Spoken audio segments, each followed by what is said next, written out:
요한계시록 20장 1절에서 15절까지의 말씀은 요한계시록 20장 1절에서 15절까지의 말씀을 제가 봉독하도록 하겠습니다.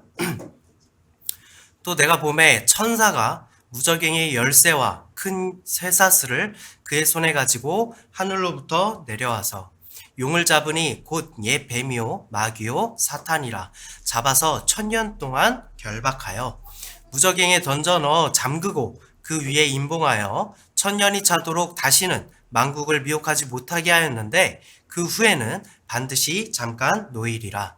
또 내가 보좌들을 보니 거기에 앉은 자들이 있어 심판하는 권세를 받았더라. 또 내가 보니 예수를 증언함과 하나님의 말씀 때문에 목베임을 당한 자들의 영혼들과 또 짐승과 그의 우상에게 경배하지 아니하고 그들의 이마와 손에 그의 표를 받지 아니한 자들이 살아서 그리스도와 함께 1000년 동안 왕노릇하니 그 나머지 죽은 자들은 그 1000년이 차기까지 살지 못하더라. 이는 첫째 부활이라. 이 첫째 부활에 참여하는 자들은 복이 있고 거룩하도다. 둘째 사망이 그들을 다스리는 권세가 없고 도리어 그들이 하나님과 그리스도의 제사장이 되어 1000년 동안 그리스도와 더불어 왕노릇하리라. 1000년이 참에 사탄이 그 옥에서 놓여 나와서 땅의 사방 백성 곧 곡과 마곡을 미혹하고 모아 싸움을 붙이리니 그 수가 바다의 모래 같으리라. 그들이 지면에 널리 퍼져 성도들의 진과 사랑하시는 성을 두루매 하늘에서 불이 내려와 그들을 태워버리고 또 그들을 미혹하는 마귀가 불과 유황못에 던져지니 거기는 그 짐승과 거짓 선지자도 있어 세세토록 밤낮 괴로움을 받으리라. 또 내가 크고 흰 보좌와 그 위에 앉으신 이를 보니 땅과 하늘이 그 앞에서 피하여 간 데 없더라.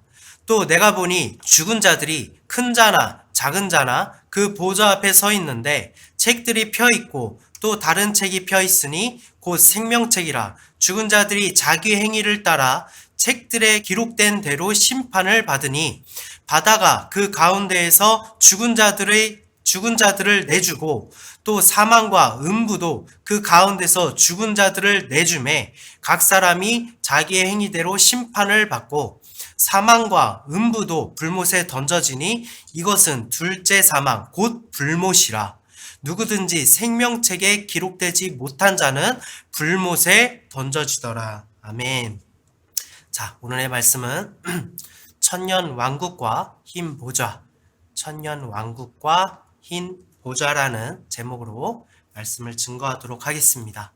그리스도의 몸된 교회로서 그의 지체로서 진정한 행복을 누리며 살아오고 계십니까? 아멘. 여러분에게 이 세상은 어떤 의미가 있습니까? 여러분은 어떤 이유로 세상을 살아가고 계십니까? 그리고 여러분 눈에는 이 세상이 어떻게 보이십니까? 제가 방송 일을 하던 시절에 아프리카 곳곳을 다녔었습니다. 몸이 불편하거나 형편이 어려운 아이들을 돕기 위하여 아프리카에서도 주로 오지들을 찾아다녔습니다. 저는 선진국이라고 할 수 있는 우리 대한민국에서 살아왔고 그 선진국에 있는 제가, 그곳 출신인 제가 그곳으로 향했던 것입니다. 제 눈에 어떻게 보였을까요? 모든 것이 제 눈앞에 펼쳐지는 모든 것들은 그 아프리카는 정말 참혹한 현실 그 자체였습니다. 먹는 것, 입는 것, 지내는 것 무엇 하나 빠지지 않고 모든 게 다 형편없었습니다. 파리가 붙어있고 쉰내가 진동하는 옥수수 반죽을 대충 먹는 것이 그들 식사의 전부였고 물은 오염되고 냄새가 진동하는데 그것은 꼭 필요한 식수이기 때문에 아이들은 마셔야 했으며 그로 인해서 장애를 가진 아이들이 참 많았습니다. 어느 집을 들어가든 말라리아로 아픈 아이들은 꼭 있었고 이동수단도 없고 병원도 멀어서 조금만 케어하면 나을 수 있는 병임에도 불구하고 그 자리에서 죽음을 기다려야만 했습니다. 컴퓨터도 없고 스마트폰도 없고 적당한 장난감도 없어서 아이들이 살아가기에 매우 심심할 것 같다고 여겨졌습니다. 그런 참혹한 환경에서 저는 단 하루도 그들과 함께 같이 살아갈 자신이 없었습니다. 그들이 대접하는 음식도 덜컥 먹을 수가 없었습니다. 물도 먹을 음식도 전부 따로 챙겨야만 했습니다. 우리의 목적은 촬영이었기 때문이에요. 촬영을 마치고 숙소에 돌아와 그날의 일을 곰곰이 생각해보면 이 아프리카, 지옥이 이런 것이겠구나 싶었습니다. 따라서 촬영하고 제작된 방송 프로그램을 통해서 많은 이들이 후원하고 그들을 도와서 여기 아프리카 아이들도 선진국 출신인 제가 밟고 있는 이 대한민국과 같이 윤택한 삶을 살았으면 좋겠다는 생각이 들었습니다. 그러나 모든 것이 열악하다고 느낀 이 아프리카에서 저는 한 가지 의문이 들었습니다. 이곳의 아이들의 눈망울은 왜 그토록 빛나는 것일까? 왜 행복해 하는가? 이들은 자신의 처지가 어렵다라는 것을 모르는가? 왜 이들은 나보다 더 행복해 보이는가?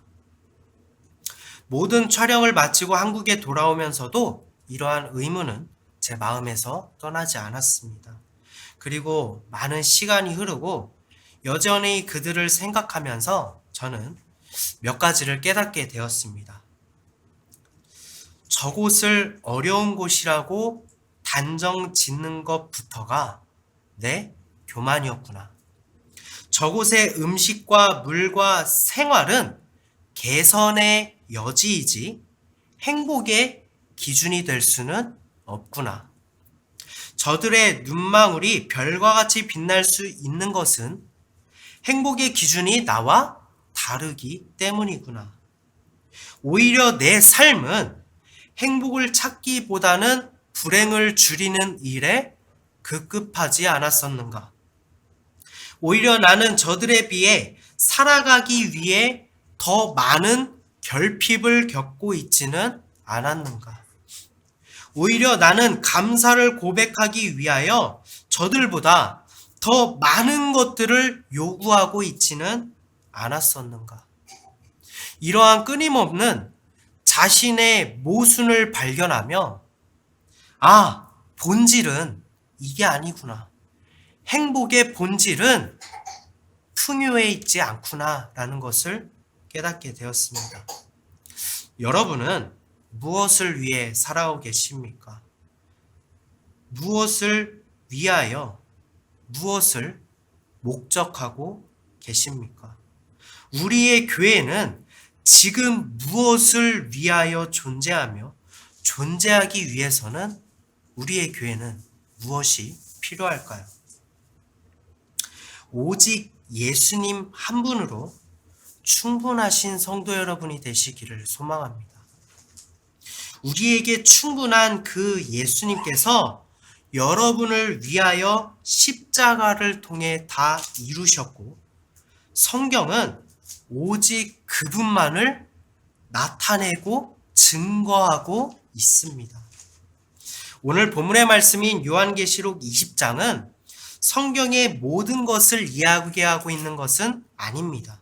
그러나 우리가 살아가고 있는 이 삶의 실체가 무엇이며 우리는 무엇을 위하여 살아가는지에 대한 이야기를 해주고 있습니다.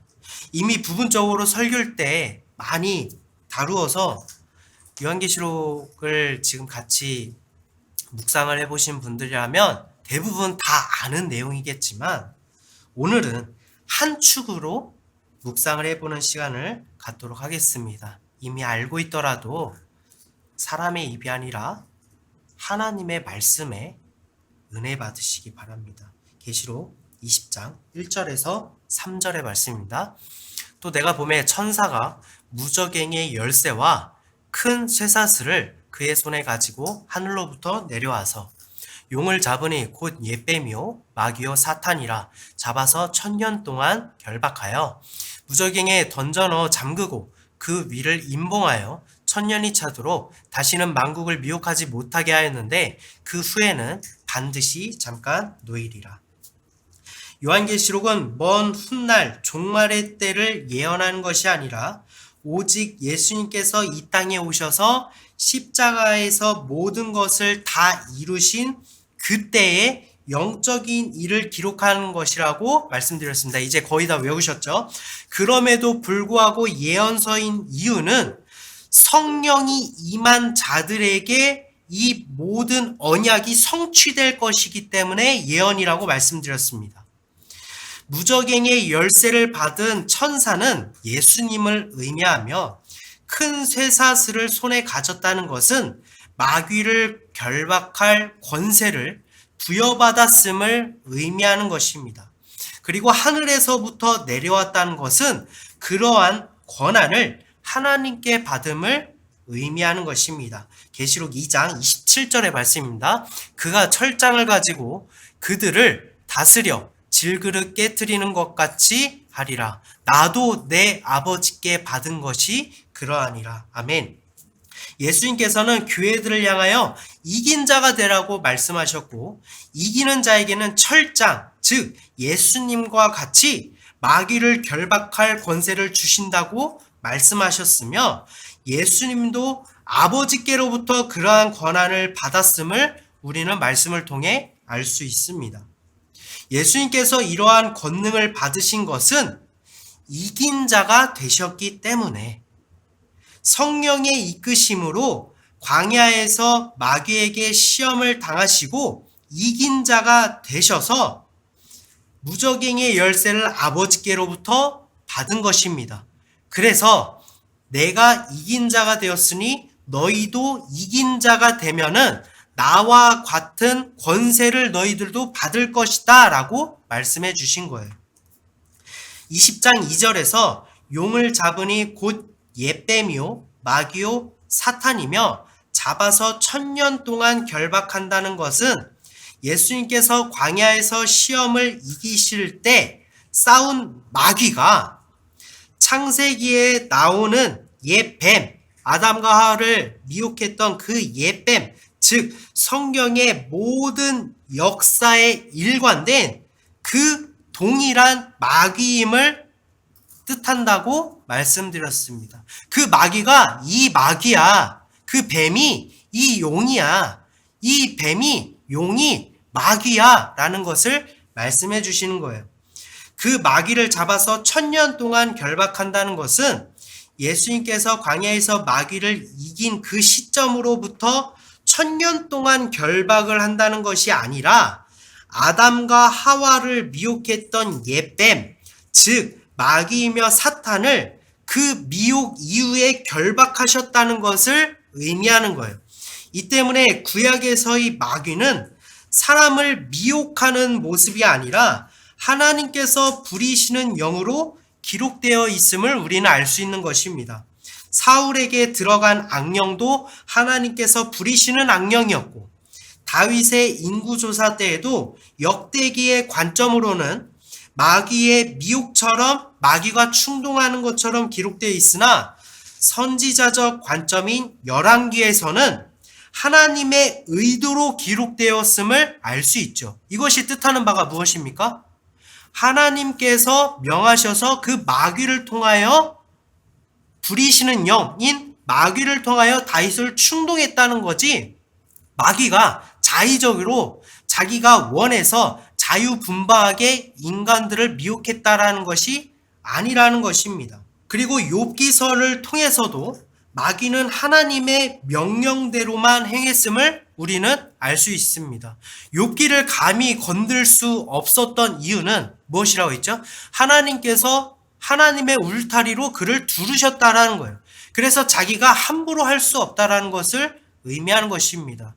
무적행에서 꺼내서 그 용도에 맞게 사용하셨을 뿐이지 마귀는 자유로움 없고 오직 하나님께서 부리시는 마귀일 뿐이라는 거예요. 스가랴서 3장 2절의 말씀입니다. 여호와께서 사탄에게 이르시되 사탄아 여호와께서 너를 책망하노라. 예루살렘을 택한 여호와께서 너를 책망하노라. 이는 불에서 꺼낸 그슬린 나무가 아니냐 하실 때에 스가랴서를 통해서도 하나님께서는 사탄에게 불에서 꺼낸 그슬린 나무, 즉 하나님께서 부리시기 위하여 의도적으로 무적행에서 꺼낸 마귀임을 우리는 알 수 있는 것입니다. 하나님께서 무적행의 주인이시기 때문에 마귀는 하나님께서 부리시는 영으로 원하는 때에 무적행에서 꺼내 사용하신 거예요. 1000년 동안 그 마귀를 결박하였다는 것은 숫자적으로 1000년을 의미하는 것이 아니라 내가 1000대의 복을 주리라 라고 말씀하신 것처럼 영원한 세월 동안 그 무적행에 마귀를 가두었다라는 것을 의미하는 것이며, 즉 아담과 하와를 미혹하고 나서 그 뒤로 1000년 영원의 세월 동안 무적행의 마귀를 가두셨다라는 것이며, 이는 하나님의 때, 즉 예수님께서 이 땅에 오실 때까지 그러하게 가두었다라는 것입니다. 20장 3절에서 1000년이 차도록은 예수님이 이 땅에 오실 때까지의 영원의 세월 동안 가두었다라는 것을 의미한다고 말씀드렸어요.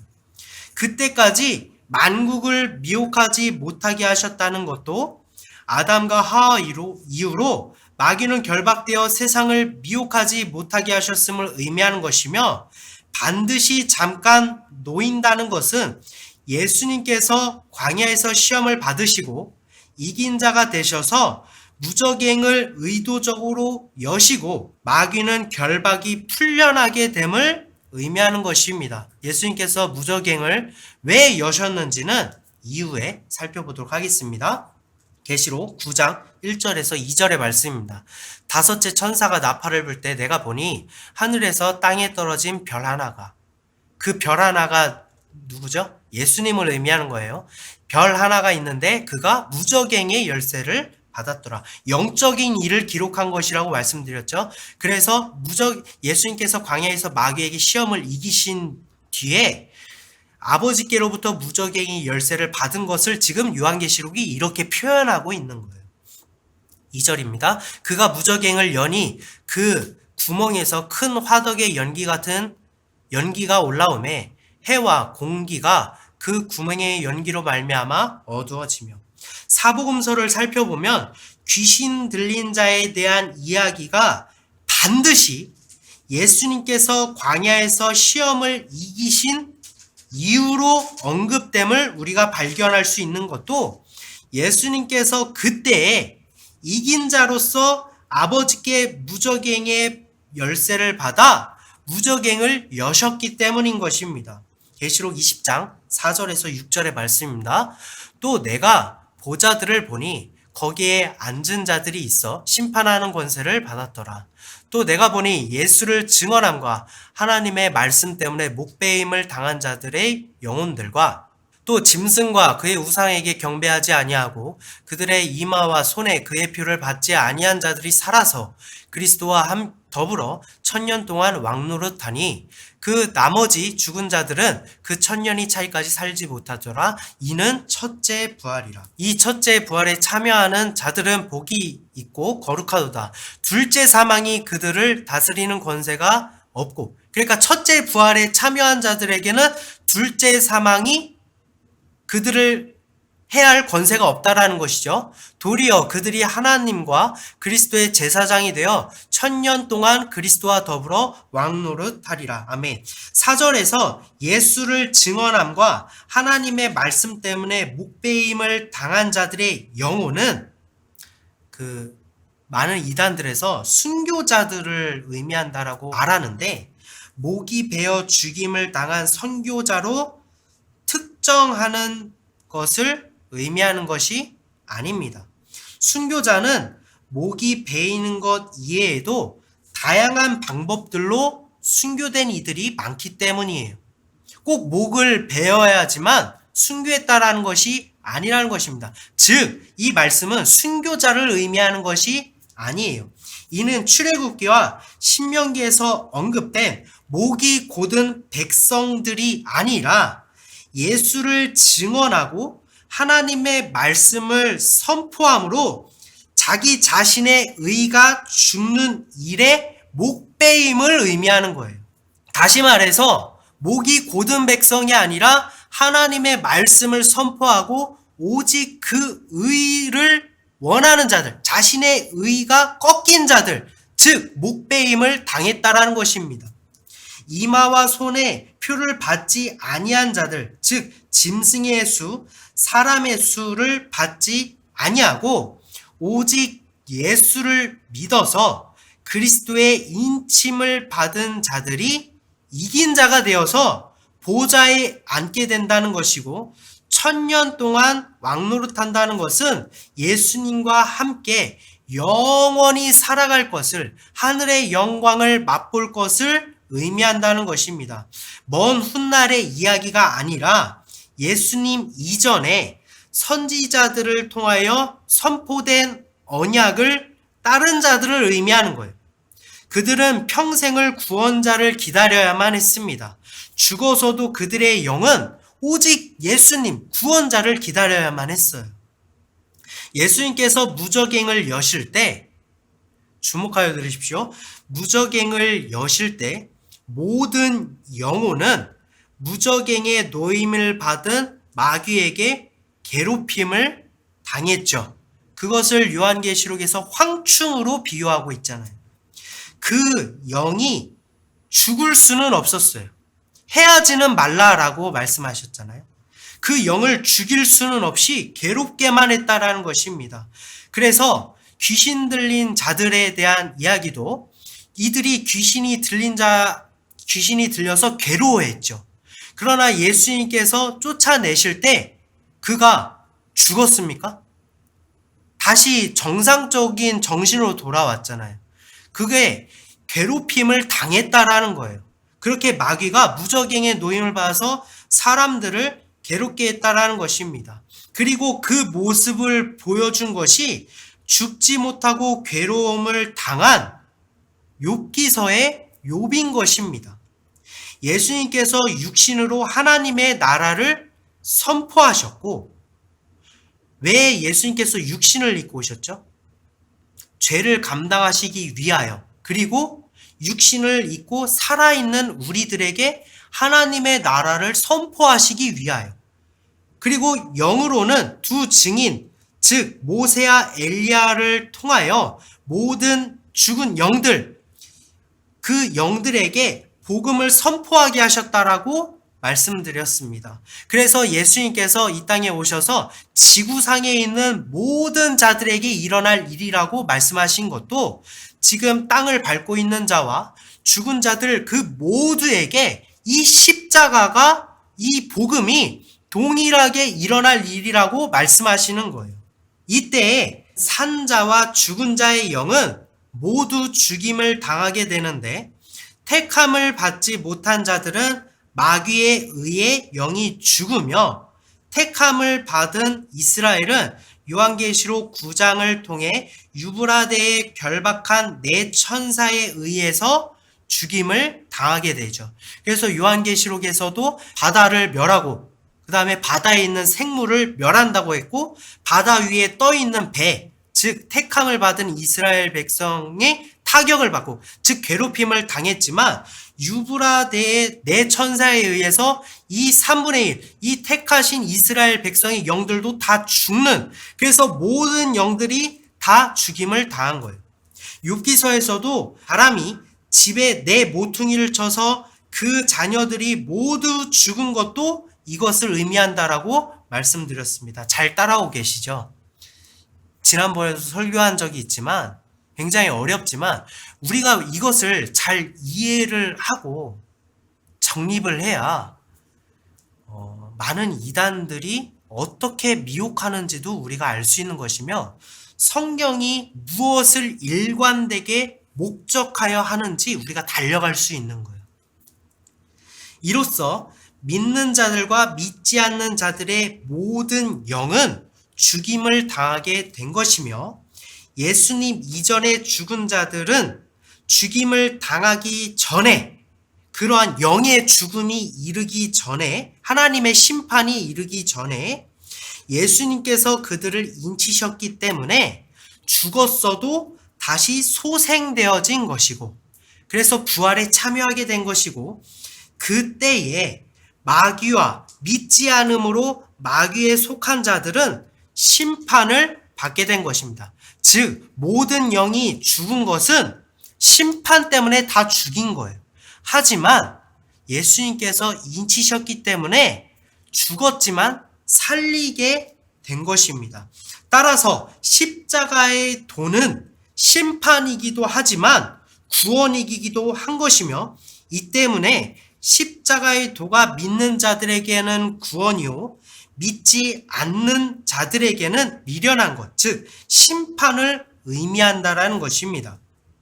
또한 예수님께서도 많은 이들에게 살리는 것은 영이라고 강조하신 이유도 예수님이 바라보실 때 모든 영은 죽을 것이기 때문인 것입니다. 이해가 되시나요? 예수님의 한마디 한마디가 다 이유가 있는 것이고 오직 하나님의 나라와 우리의 구원만을, 형벌만을, 하나님의 심판만을 이야기하고 있다는 것입니다. 예수님께서 십자가에서 반때 동안 달리셨죠. 반때, 하루 반나절을 달리셨잖아요. 그것이 반때. 그리고 무덤에서 3일, 즉 세 때 동안 계시면서 믿는 자들을 인치셨습니다. 그 죽은 영들을 인치신 거예요. 그때는 엄밀하게 우리의 죄 때문에 죽으셨기 때문에 예수님께서 죽으셨기 때문에 우리는 마귀의 손에 붙임 바 된 무서운 날이라고 말씀드렸습니다. 왜요? 구원자가 죽었기 때문에. 다니엘서에서 한 때, 두 때, 반 때를 보낸다는 것도 이 때를 의미하는 것이며 3일을 반 때는 예수님께서 십자가에서 고통을 당하신 때라고 했죠. 반 때. 그러면 세 때가 남았잖아요. 한 때, 두 때 합쳐서 세 때가 남았잖아요. 그 3일을 한 때와 두 때로 나누어 기록한 것 또한 인치심의 3일 가운데 한 때, 즉 하루를 요나서에서 보면 3일 동안 걸어야 하는 니느웨 성이라고 돼 있잖아요. 니느웨는 어떤 곳입니까? 죄악의 땅이잖아요. 우상 숭배하는 곳이잖아요. 하나님께서 멸하실 곳이잖아요. 그곳에 밟고 서 있는 백성들이 있는 거잖아요. 이 곳을, 이 백성들을 아우르는 이 영역을 지금 어떻게 표현하는 거야? 3일로 표현한 거잖아요. 3일로 표현한 그 니느웨 죄악의 땅에 서 있는 백성들의 양을 시간으로 표현한 것이고 이 중 요나가 하루를 선포했다는 것은 3일 동안에 불순종하고 귀찮아서 하루를 선포한 것이 아니라 한때를 선포했다라는 것입니다. 즉 하루를 선포했다라는 것은 이 한때, 한때, 두때, 3일 중에서 이 한때가 선포를 의미한다라는 거예요. 그리고 호세아서 6장 2절을 통해서 이틀째에 우리를 살리시고 3일째에 우리를 일으켜 세우신다라는 말씀을 통해서 두 때를 의미한다라고 말씀드렸습니다. 즉 한때, 두 때는 한때는 선포하고 그 다음에 두 때는 살리고 일으켜 세우시는 인침을 나타내는 것이 이것이 한때, 두때, 반때의 의미인 것입니다. 어렵죠. 저도 어렵습니다. 이거를 설명을 잘 하고 싶은데 제가 입이 뻣뻣하고 둔해서 아무튼 요나서에서 한때를 설명한 것이고 호세아서에서 두 때를 설명한 것이고 이것을 종합적으로 보면은 한때와 두 때가 이런 의미구나 라는 것을 알려주신 것이고 이것을 그림으로 시각적으로 보여준 것이 에스겔서의 마른 뼈 환상이라고 말씀드렸습니다. 에스겔은 마른 뼈들은 무엇이죠? 죽어 있는 거잖아요. 그 죽어 있는 영을 보여준 거예요. 재앙이 임했을 때, 심판이 임했을 때 모든 영들이 다 죽었다고 했잖아요. 그때 에스겔은 마른 뼈들에게 어떻게 합니까? 선포하죠. 선포하고 그 다음에 어떻게 됩니까? 마른 뼈들이 살아나고 그 다음에 어떻게 됩니까? 일으켜 세워짐을 기록하였다라고 말씀드렸잖아요. 에스겔서가 이 인치심의 원리를 그림으로 우리에게 시각적으로 보여주고 있다라는 것입니다. 성경은 이렇게 일관되게 말씀하고 계시는 거예요. 예수님과 함께 인치심으로 소생되어진 영혼들, 이것이 바로 첫째 부활인 것입니다. 모두에게, 예수님조차에게도 사망이 임했지만 예수님께서 순종하심으로 예수님께 생기를 불어넣어서 살리신 이가 누구십니까? 성령입니다. 성령이 예수님이 순종하셨기 때문에 살리셨고, 예수님이 순종하면서 예수님의 그리스도의 의를 따르는 자들이 함께 부활에 참여하게 된 거예요. 너무 일관되지 않습니까? 순종하는 자들, 믿는 자들은 살아나는 것입니다. 아직 육신을 입고 함께 살아있는 자들에게는 예수님께서 이미 믿지 않음으로 심판을 받았다는 것, 그 말씀을 하는 것 또한 그들은 살아있는 모습을 갖고 있으나, 우리처럼 지금 살아있는 모습을 갖고 자기의 의를 나타내고 성경의 지식을 나타내고 율법을 말하고 이런 살아있는 자들처럼 보이나, 모든 영은 죽어버린 상태이기 때문에 너희들이 믿지 않으므로 이미 심판을 받았다라고 말씀하시는 거예요. 우리 또한 모든 영은 다 죽어 있습니다. 그렇다면 우리의 영은 어떻게 살릴 수 있을까요? 고린도후서 1장 22절의 말씀입니다. 그가 또한 우리에게 인치시고 보증으로 우리 마음에 성령을 주셨느니라. 아멘. 제가 그토록 성령을 강조하는 이유가 바로 성령은 그리스도의 영으로 우리를 인치시기 때문이며, 로마서 8장 9절을 통하여 그리스도의 영, 즉 성령이 없으면 그리스도의 사람이 아니라고 말씀하셨죠. 즉 심판을 받아 사망에 이르게 되는 존재임을 말씀해 주고 계시는 거예요. 성령을 구하지 않고 성령을 받지 못한 자들은 결단코 하나님의 나라에 갈 수 없으며 지옥의 불못을 피할 수 없다는 것을 기억하시기 바랍니다. 여러분이 하나님, 저에게 그리스도의 영이신 성령을 주세요라고 구한다는 것은, 다시 말하면 저를 구원해 주세요, 저를 살려 주세요라고 기도하는 것과 동일한 것입니다. 계시록 20장 7절에서 10절의 말씀입니다. 천년이 참에 사탄이 그 옥에서 놓여 나와서 땅의 사방 백성 곧 곡과 마곡을 미혹하고 모아 싸움을 붙이리니 그 수가 바다의 모래 같으리라. 그들이 지면에 널리 퍼져 그리스도의 진과 사랑하시는 성을 두르매 하늘에서 불이 내려와 그들을 태워버리고, 또 그들을 미혹하는 마귀가 불과 유황못에 던져지니 거기는 그 짐승과 거짓 선지자도 있어 세세토록 밤낮 괴로움을 받으리라. 아멘. 천년이 참에, 즉 예수님께서 우리의 죄를 짊어지시고 구원하실 하나님의 때가 다가왔다라는 것이죠. 3절에서 반드시 잠깐 놓이게 된다라고 기록되어 있잖아요. 그 말씀과 같이 마귀는 무적행에서 결박이 풀려나게 됩니다. 그리고 백성을 미혹하여 모아 싸움을 붙이리니, 즉 마귀가 사람들을 모아서 싸움을 붙인다라는 게 아니라, 그래서 세대주의자들은 그죠? 아랍이나 이런 나라에서 자기들끼리 연합을 하고 그래서 이스라엘을 공격한다 이렇게 미혹하고 있는데, 성경은 그런 이야기를 하는 것이 아닙니다. 마귀가 사람들을 모아서 싸움을 붙인다는 게 아니라 예수님께서 이긴 자가 되셔서 아버지께로부터 열쇠를 받아 무적행을 여심으로 마귀가 풀려나는데, 바로 그 이유가 마귀가 우리를 미혹하게 하고 그로 인해서 우리가 마귀와 싸우게 된다는 것, 즉 예수님이 우리를 마귀와 싸움을 붙이셨다는 것이고 그 수가 바다의 모래같이 많다는 거예요. 마귀가 미혹을 하고 마귀가 우리와 싸우는 것이 예수님의 의도라는 것입니다. 여러분 이해하기 좀 힘들지 않으십니까? 예수님은 우리의 구원자라고 말씀하셨잖아요. 우리를 사랑하시는 분이라며요. 그런데 우리를 미혹하고 우리를 해하는 마귀를 그 무적행에서 풀으셨다고요? 그리고 우리를 의도적으로 마귀와 싸움을 붙이신다라고요? 그게 구원자의 모습입니까? 하면서 의문을 가지실 수 있습니다. 예수님께서는 왜 마귀를 풀으셔서 우리를 미혹하게 하시고 우리와 싸움을 붙이셨을까요? 시편 74편 14절입니다.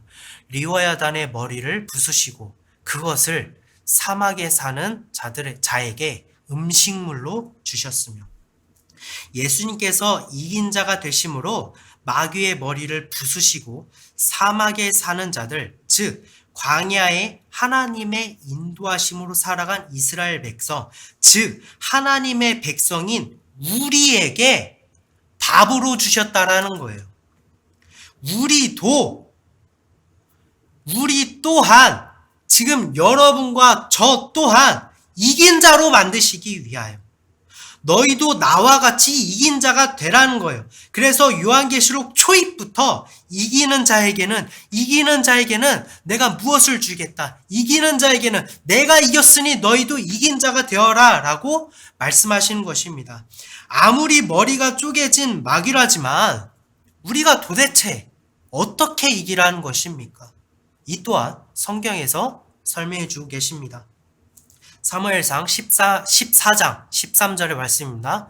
요나단이 손발로 기어 올라갔고 그 무기를 든 자도 따랐더라.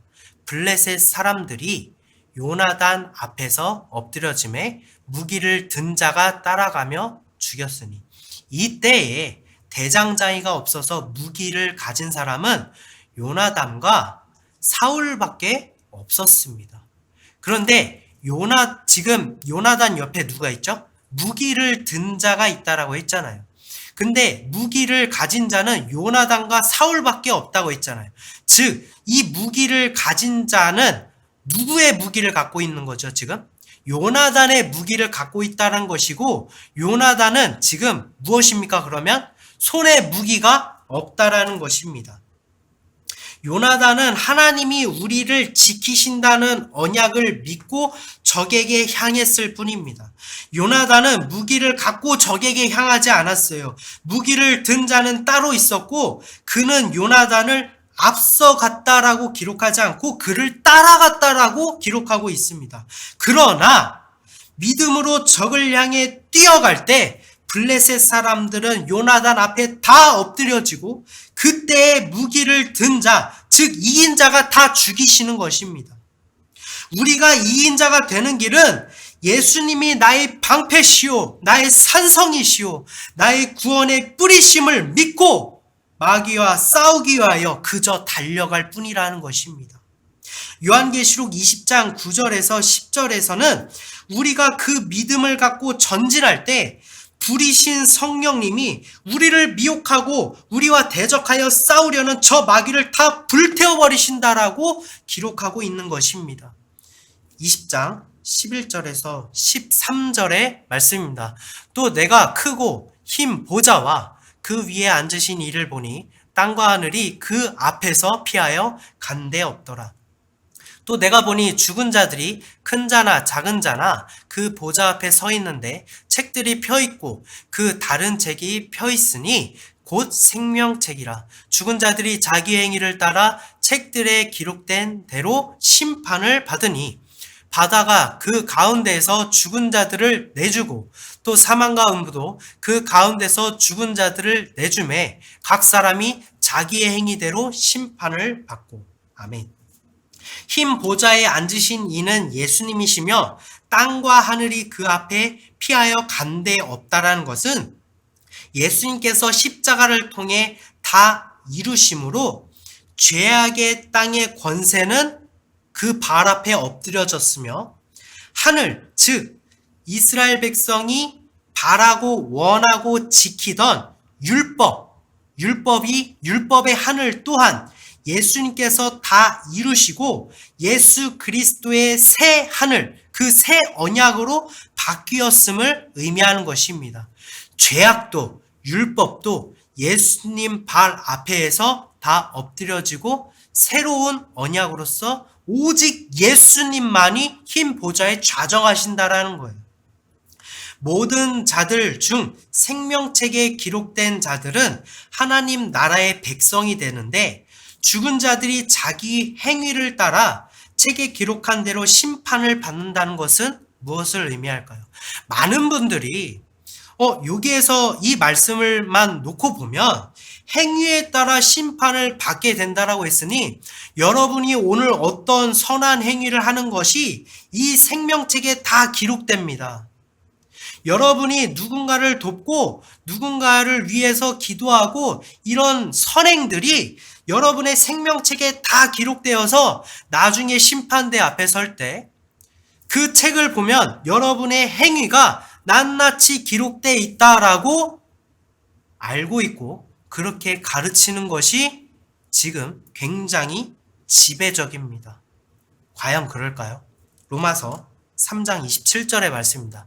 그런즉 자랑할 때가 어디냐? 있을 수가 없느니라.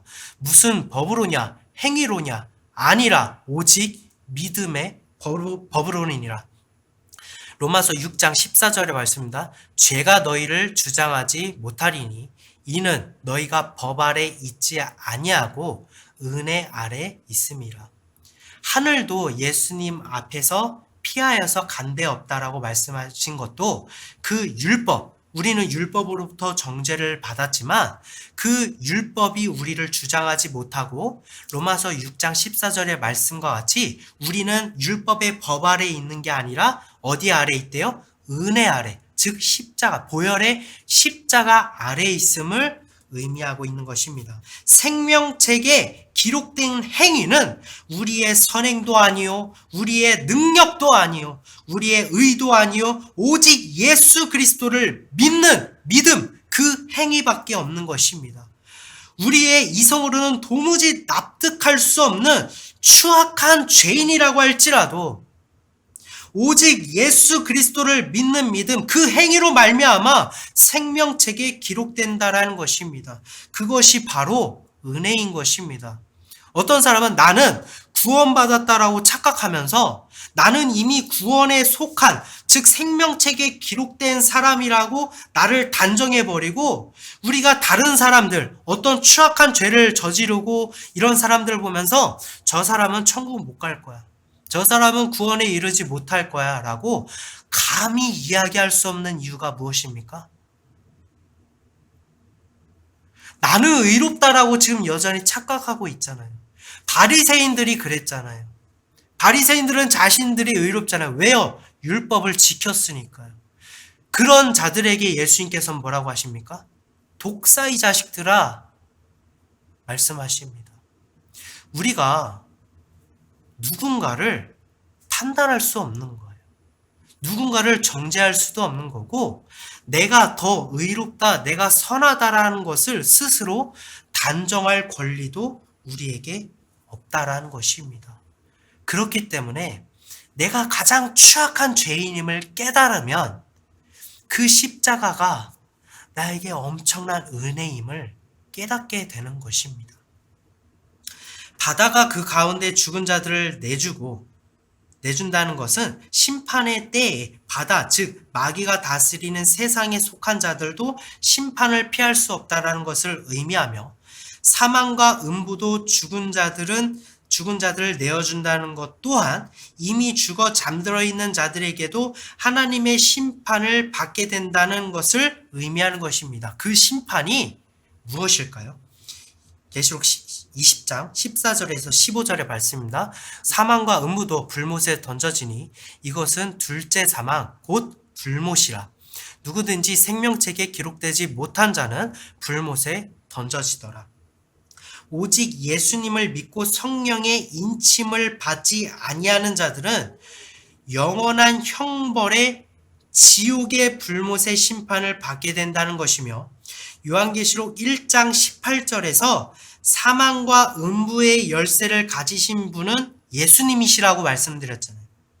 그러나 사망과 음부도 불못에 던져진다는 것은 이미 심판을 받은 뒤에는 다시는 구원에 이를 수 없다라는 것을 의미하는 것입니다. 모든 영은 다 죽어버렸다라고 말씀드렸습니다. 예수님은 구원을 이루시기 위하여 육신을 입고 이 땅에 오셔서 우리의 모든 죄를 홀로 짊어지신 것이고, 그 십자가를 통해 구원과 심판을 이룬 것이며, 이미 죽은 자들을 인치심으로 예수님과 함께 부활에 참여하게 된 것이고, 아직 살아있는 자들에게는 그리스도의 영이신 성령을 보내주셔서 그들을 인치심으로 구원에 이르게 하시는 일, 즉 한 영으로 한 가지의 구원을 이루시는 것입니다. 다시 말해서 우리 모두에게는, 집중해서 들어보십시오. 우리 모두에게는 사망이 이르렀고, 예수님이 인치시고 함께 부활한 자들은 첫째 부활에 참여한 것이고, 그 부활에 참여했기 때문에 사망이 그들을 주장할 수 없다라고 했죠. 우리가 성령을 받지 못해. 성령이 누구입니까? 여러분 자꾸 헷갈리시면 안 돼요. 예수님이 성령입니다. 예수님이 그들을 인치셔서 부활로 이끄셨잖아요. 즉 성령은 누구라고 했죠? 예수님이잖아요. 그 예수님, 성령이 우리를 인치셔서 우리를 부활로 이끄시는 것인데, 우리의 죽은 영도 소생시키시는 것인데, 그 인치심을 받지 못하고 인치심이 없는 상태로 죽어버리면 이미 죽은 영인데, 육신이 죽을 때, 심판의 때에 성령의 인치심이 없으니, 우리가 죽는 그날까지 성령의 인치심이 없는 자들은 그 심판으로 또 죽어버리는 둘째 사망이 이른다는 거예요. 즉 예수님과 함께 부활에 참여한 자들은 이미 구원을 받았으니, 이미 새로운 몸을 입고 예수님과 함께 부활에 참여했으니 둘째 사망이 그들의 권세가 없는 것이지만, 우리는 지금 영이 다 죽었다니까요. 근데 예수님이 그들을 인치심과 같은 원리로 성령이 우리를 지금 인치신다라는 거예요. 그래서 우리의 죽은 영을 살리셔서 우리를 구원에 이르게 하시고, 심판의 때에 그 성령이 나를 끌어안고 나의 중보자가 되시고 나를 인치셨기 때문에 그 심판에서 우리를 중보하신다라는 거예요. 그래서 우리도 부활에 참여하게 되는 것이지만, 그 성령이 없다면 어떻게 된다고요? 둘째 사망이 이른다는 것입니다. 지금 우리는 처음 죽는데요? 우리가 죽을 때는 처음 죽는 거 아닌가요? 살리는 것은 영이라고 했잖아요. 이미 영은 죽은 상태이고, 그때에 영이 또 죽기 때문에 둘째 사망인 것입니다. 요한계시록 20장은 사망과 부활, 즉 구원에 관한 요약이라고 볼 수도 있겠습니다. 예수님께서 십자가를 통해 다 이루셨으며, 구하는 자에게 약속하신 그리스도의 영, 즉 예수님이신 성령을 보내주셔서 우리를 구원에 이르게 하시는 것입니다. 계시록 10장 10절에서 11절의 말씀입니다. 내가 천사의 손에서 작은 두루마리를 갖다 먹어버리니 내 입에는 꿀같이 다나 먹은 후에 내 배에서는 쓰게 되더라. 그가 내게 말하기를, 내가 많은 백성과 나라와 방언과 임금에게 다시 예언하여야 하리라 하더라. 우리를 구원하신 예수님의 복음은 그 은혜를 측량할 수 없어서 우리의 입에서 너무나도 달지만, 그 복음으로 인하여 우리는 이제 알게 되는 것입니다. 우리는 마귀와 싸워야 하고 이긴 자가 되기 위하여 지금 전쟁터에 있는 것입니다. 이긴 자가 되기 위하여 처절한 몸부림을 해야 하는 거, 그것 때문에 우리의 배에서 쓰다라는 거예요. 천사가 사도 요한에게 다시 예언하여야 하리라라고 말한 것은 성경의 모든 예언은 예수 그리스도가 우리를 위하여 이 땅에 오심을 예언한 것이지만 요한계시록을 통해 다시 예언하여야 한다는 것은 구하는 자들에게 예수님이신 그 성령이 오심을 예언해야 된다는 것입니다. 성령을 받은 자들에게는 성경에 기록된 모든 언약이 성취될 것이기 때문입니다. 여러분이 지금 바라보는 세상은 어떠십니까? 어떤 곳은 어렵고 지금 나는 선진국 풍요로운 삶을 살아가고 있다라면서 행복의 잣대를 혹은 그렇게 생각하고 계신 않으십니까? 중요한 것은 누가 행복하냐 누가 행복하지 않냐 그것이 아니라는 거예요. 우리 또한 그 행복이 기준이 무엇인지 저와 같이 여러분들도 모순 속에 빠질 수밖에 없다라는 거예요. 내가 더 잘 사는데 왜 제가 더 행복해? 라면서 그러한 모순에 우리는 부딪히게 된다라는 거예요. 우리가 바라보고 목적해야 될 것은 오직 이 땅이 지금 마귀와 우리를 싸움을 붙이셨다라는 것이고, 우리가 이긴 자가 되기 위하여 일부러 의도적으로 예수님께서 미혹하게 하고 싸움을 붙이셨다라는 것이고, 우리가 무기가 없고 싸울 우리에게는 그런 능력도 없지만 이미 이긴 자가 되신, 즉 칼을 드신 분이 내 옆에 계시기 때문에 우리를 구원하시겠다는, 우리를 지키겠다는 그 언약을 갖고 저 머리가 깨진 마귀를 향해서 달려갈 때 그 믿음으로 이긴 자가 되시는 성령께서 저 원수 마귀를 다 멸할 줄 믿습니다. 지금 우리의 관점은 달라져야 합니다. 우리의 행복은 나의 풍요로움이 아니라 나를 지키시는 예수 그리스도가 함께 있기 때문에 우리는 행복할 수 있는 것입니다. 오직 예수 그리스도 한 분만으로, 내 안에 계시는 성령으로 행복을 누리시는 성도 여러분이 되시기를 소망합니다. 잠시 기도한 시간 갖도록 하겠습니다.